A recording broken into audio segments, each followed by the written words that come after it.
Hi, I'm Percy Saltzman, and this is The Day at Ace. Warren Davis is off cruising the country somewhere on another assignment, so I'm left holding the fort all alone. I'll get to the weather later on in the program, but first I want you to meet a man who was fascinating me for a very long time and who I was finally able to meet here and talk with for this program not too long ago. He's Warren Sturgis McCulloch, age 70, an American, a confirmed eccentric, a genuine Renaissance man. Listen to these professional qualifications: psychologist, psychiatrist, neurophysiologist, doctor, neurosurgeon, philosopher, teacher, poet, engineer, mathematician, and lots more, and an expert in every one of these. His permanent job at the moment is head of the Department of Cybernetics at MIT, Massachusetts Institute of Technology. McCulloch is a genuine character. For example, he usually travels around the world in a clerk in hobnailed boots, is reputed to live on ice cream and whiskey, has 17 adopted children, never goes to bed before 4 a.m., and can usually confound any expert in any field. He is an advisor to the U.S. government on space matters and is one of the fathers of the modern computer. Recently, he wrote a book, Embodiments of Mind, which is full of fascinating material representative of the scope of the man's mind himself. Well, enough of the background. Let's get down to the man himself. This is how he answered my query about what makes a successful scientific discoverer. So generally, that he makes enough wrong guesses to climb them. The art is always to be willing to make the guess, to be willing to be wrong, to be completely humble to the fact, and to be completely haughty to man. What do you mean by that? Why haughty to man? No, otherwise you get laughed out of a right idea. That happened to me when I was 14 years old. At that time, my father said to me, "Live always if you were a great man. If you're not, you'll find it out." Boy, howdy, I found it out. What was the incident provoked that comment by your father? Oh, at the age of 14, I'd invented a tetrahedral carbon atom. First time to do so? At 14? I don't know. Maybe others did and got laughed out of it. When I was 14 years old. I never been laughed out of anything since then. You mean your theorem was right, yet there is... No, it turns out it was right, but I didn't know that for, 6 years. Somebody else got that at it. You, as one of the world, if not the world's foremost brain expert, an MDS... I am not the world's first expert, nor the last. One of them, if I may say so. I may say so. As a MD, a doctor, and a psychiatrist, a psychologist, a philosopher, and a poet. Why did you, after all of that, turn to engineering and become an engineer? What is that? What's the relevance of that to humanitarian goals? How very simply, in the first place, I wanted to find out what was going in the brain.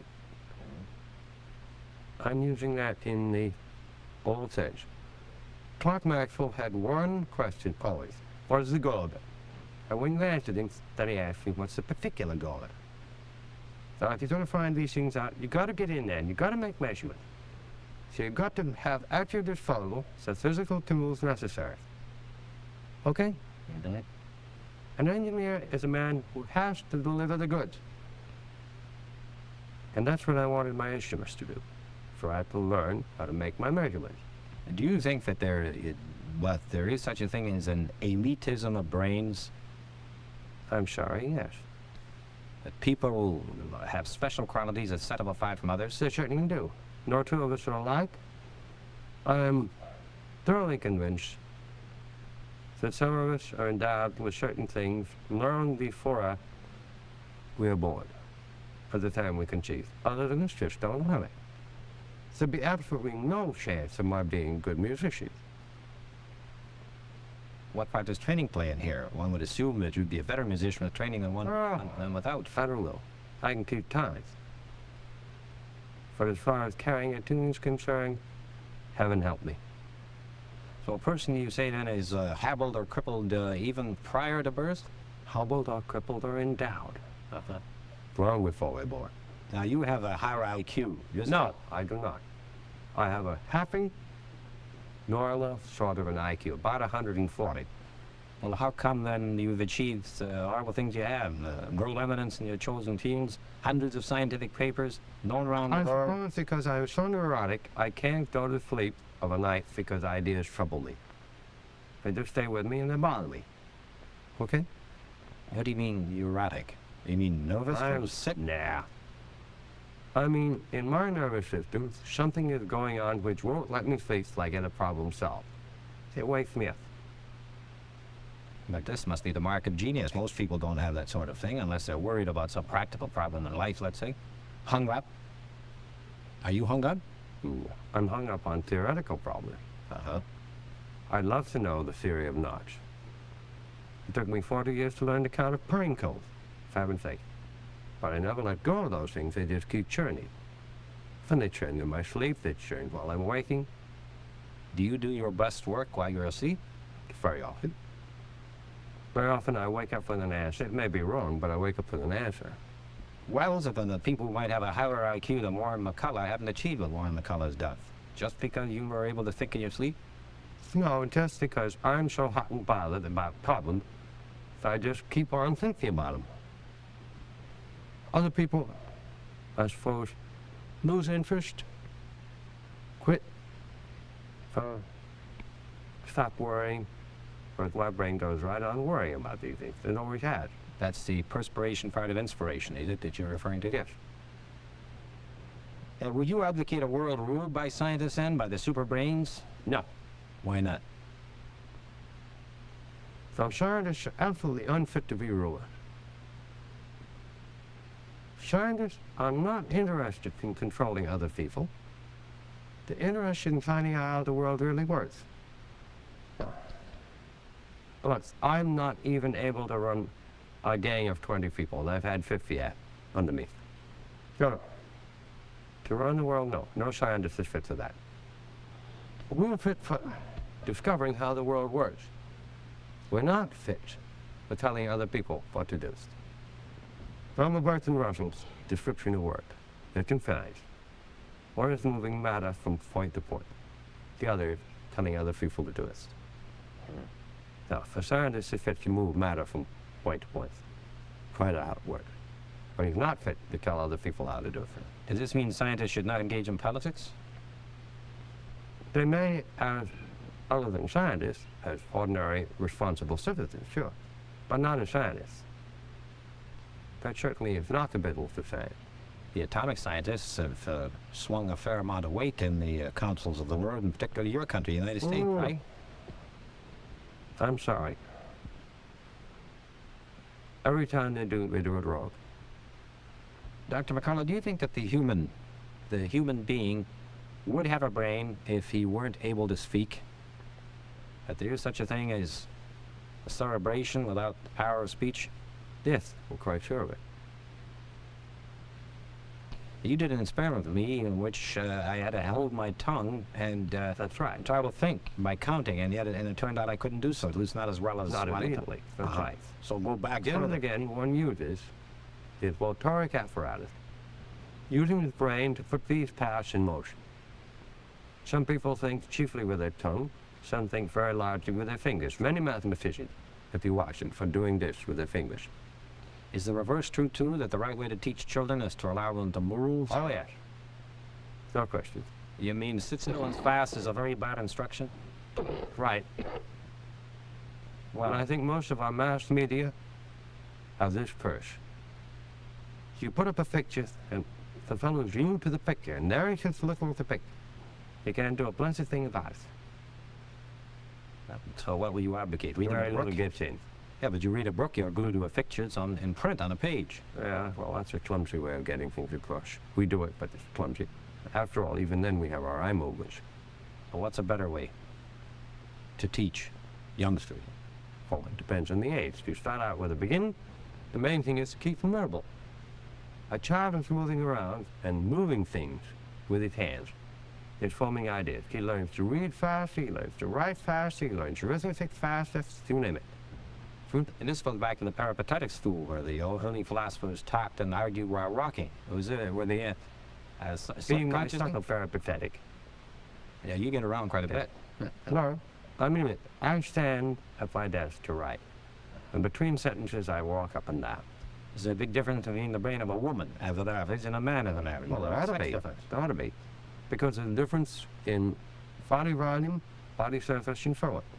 So the woman's brain, since she's smaller than a man, should be smaller than a man's brain. And does this mean our intelligence is less? Not a bit. We are belong to the primitive group of creatures which took off from the mainstream of evolution way back and grew brains and fish. That were oval-brained creatures. And the evolution will carry on to the point where we'll be all head and no tail? The land of Tom Toddy, all head and no body, yes. That's where we're heading, and we're doing it badly. Why do you say badly? How could we do it better? A little more reasonable use of our brains. Our brains are put into our bodies to see to it we get fed, get some exercise, to get our children, and we should die and get out of the way by the time we're 40.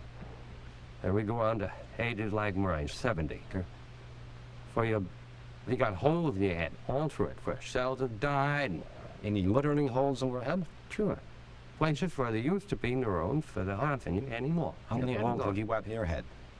Oh, I suppose somewhere between 10 and 20% of the cells that I had in my brain are dead and gone.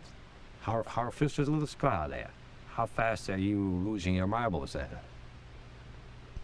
At my age, 100,000 neurons a day. 100,000 cells in your brain are dying per day? Yeah, something like that.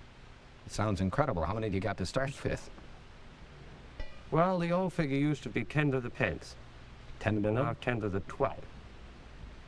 That's an awfully big A number. large number.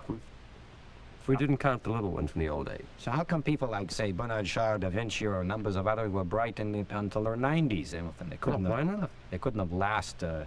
Fourier, dead law. When do you start losing? At the age of about 16, you can begin to see the holes in the place where the easiest to count. No way to arrest this? Not that I know of. Well, does this mean then that like 16 And year remember, when one dies, you never get another one to replace it. brain That's the never- difference between neurons and every other cell in your body. They're never replaced. brain matter never regenerate? Well, Now, it may make a new connection through if the destruction doesn't leave a scar in the way. Mostly it does. does this mean that the person is at the height of his mental powers at the age of 16 before the brain cells start to die? Yes, like that. Dr. McCulloch, to improve our mental health, where do you think the most favorable path lies in the chemical? Chemistry of the system. Not in the psychic approaches, eh? That's secondary. Most of the disorders of the mind are inherited difficulties in the metabolism of the brain. It just doesn't work right chemically. And you There are over 100 diseases now known, which we know are metabolic difficulties. The metabolism of the brain is not right. and can you intervene and correct that? Some of the times we can, not always. Certainly not as often as we will be able to. I mean, are the disorders of the mind such ranging from feeble-mindedness and idiocy and retarded shoulder up to schizophrenia and epilepsy and every kind of disorder that originates in the mind really a physical disorder? Oh, sure. It's not psychic, it's not socially induced, it's not... No, it could be socially induced. Yes. For heaven's sake, if you take a Mack truck and try to race it, you're going to burn up the engine. And If you're a flitter, you better not try to haul a load of a Mack truck. Sure, you can abuse any machine, this one included. There's no doubt about that. you said psychiatry is a refuge of the incompetents. Do you still believe that?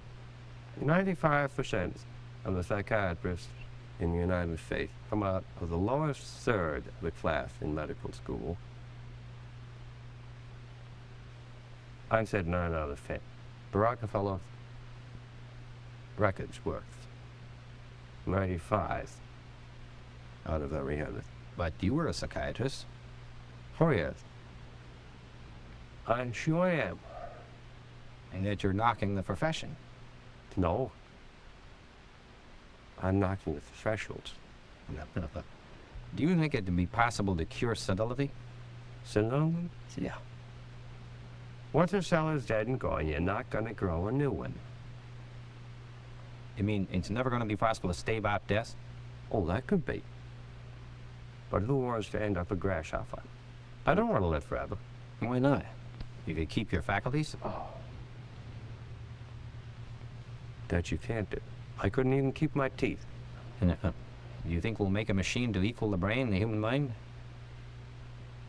As far as arithmetic is concerned, they're already way ahead of us. I mean in general, memory, ideal formation.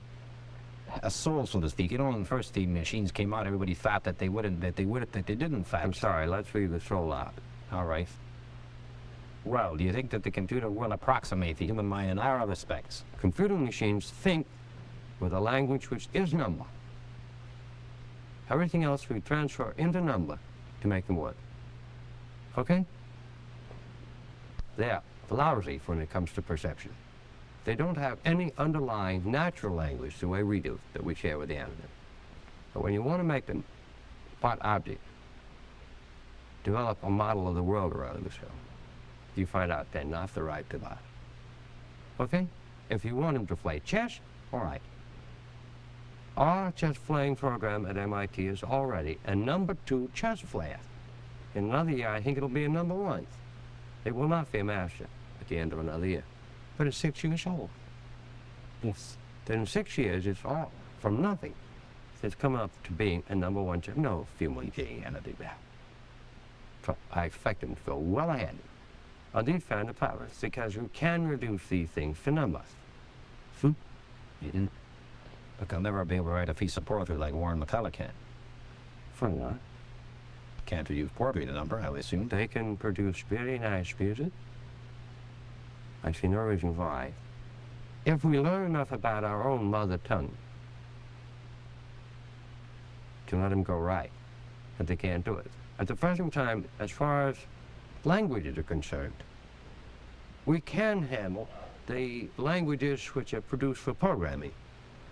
Those are languages in which the context does not matter. Everything is right there in that sentence. They're frame-structured grammar. Right? How these can be completely understood in terms of group theory. For as human language, natural human language is enough. What would you say is your legacy, the legacy of your work? Oh, that's very easy. It's the youngsters who work with me. And then, It's the youngsters who work with me. and then, I've had 120 younger, more than 120 younger collaborators. 40 of these are very good scientists, who write today. In Holland alone, there are 7 of them who have their professorships. In Holland alone.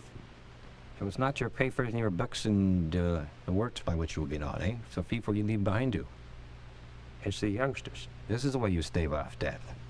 No, I don't stave off. I'll be happy Not to a die problem. tomorrow. You can face death with equanimity? Always. I've never worried about that. That can happen any moment. I mean, if you actually knew the date, the moment of your death, you could still go on. I wouldn't do anything any differently. Not even sooner? No. I'm going to get back in time to pay my income tax. Warren McCulloch, he has an aneurysm, a bevel on a basic aorta. At any moment he can go. Didn't want the last one about on air. I was trying to hit at it at the end there to see whether he'd open up, but you heard what he said. The embodiments of mind, the quality of his mind. What about, well, he's a key figure who stands at the intersection of many fields of specialization. Here's a bit of his poetry. After the storm upon the beach, an oar will be worn in the leather, broken in the blade. Are these. Yesterday, Christ spat for me in the morning, Nietzsche in the afternoon. Today, their appointments are at the same hour. Tomorrow, I shall think for myself all day long. That is why I'm rubbing my hands. And very anti-fur, And the BBC did a 5-day-long interview with Grissom on film for television at his own place in Connecticut. And he suspects they stayed with him that long because they wanted to trap him on film while swimming in the Neve with his family, a habit he has. They never did, though. He's so round man the way he dresses and looks, he catches around the whole world that he does constantly. The customs officers let him through instantly, knowing how do you do, Dr. McCulloch? So on. This book, by the way, is a difficult one to read. A couple of the chapter headings: where is fancy bred? Why was the mind in the head? Those are the easier parts to read. Finally, an inscription to a friend of his in this city who put us on to him, which reads, "We fight not for possession, not for power, not even for honor, but for that one thing in the world which none rules good gives up, except with his life, his liberty." Warren Sturgis McCulloch.